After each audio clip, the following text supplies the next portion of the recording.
வைக்காது. என்னை வைக்காதீங்க. என் பெயர் கிருஷ்ணஸ்ரீ. நான் 4ஆம் வகுப்பு படிக்கிறேன். நான் நெகிழி பொருட்களை பற்றி பேச வந்துள்ளேன். நெகிழி பொருட்கள் எளிதில் அழிவதில்லை. சராசரியாக ஒரு பாலித்தீன் பையில் பயன்பாட்டிலும் நெகிழியின் அதிகப்படியான பயன்பாட்டின் காரணமாக இவை கற்பனை கெட்டாத அளவில் உற்பத்தி செய்யப்படுகின்றன. எதிர்கால சன்னதிகளையும் மனிதர் அல்லாதடும் போதும் எரிக்கப்படும் போதும் வெளியேற்றும் வாய்ப்புகள் அருகிலுள்ள மக்களின் நலன் பெரிதும் பாதிப்புள்ளாகிறது. தோல் நோய், புற்றுநோய், ஒவ்வாமை, மூச்சுக்குழாய் பாதிப்பு, குடற்புண், செரிமான்மின்மை, நரம்பு திரட்சி, சிறுநீரக உணவு பைகளை தின்னும் விலங்குகளின் உணவு குழாய்கள் பாதிக்கப்பட்டு அவை இறக்கின்றன. எனவே பாலித்தீன் நாம காலையில டீயை பிளாஸ்டிக் பையில தான் வாங்குறோம், பிளாஸ்டிக் பேப்பர்ல தான் குடிக்கிறோம், பிளாஸ்டிக் ஷீட்ல தான் அந்த இட்லி கட்டுறாங்க. இப்படி ஒவ்வொரு நாளும் நம்ம சாப்பிடக்கூடியதுல இருந்து கிட்டத்தட்ட எத்தனை மைக்ரோ மில்லியன், மைக்ரோன்றது கண்ணுக்கு தெரியாது. இதனால வரக்கூடியது ஒரு மிகப்பெரிய நோய் கேன்சர்.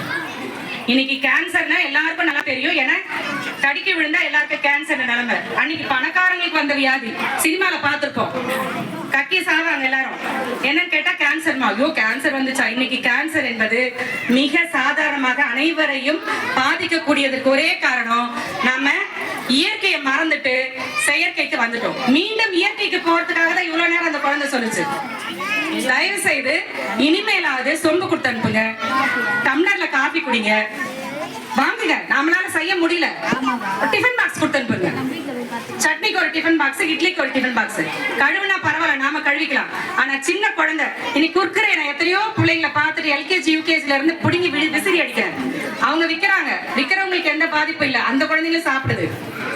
ஆனா ஒட்டு மொத்தமா ஒரு நாள் இன்னைக்கு ஜுரம். எத்தனாயிரமா கட்டின 3 நாள் ஜுரத்துக்கு எங்க எஸ்எம்சில உறுப்பினர் அம்மையார் 70,000 கட்டினாங்க.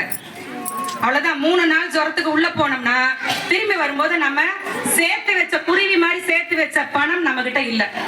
ஆரோக்கியம் தான் இன்னைக்கு உடம்புக்கு, வேற எதுவும் சொத்து கிடையாது. உடல் ஆரோக்கியம்.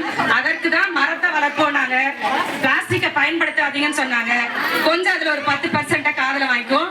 அழகா சொன்ன குழந்தைகளுக்கு மீண்டும் ஒரு கைத்தட்டல் பாராட்டு.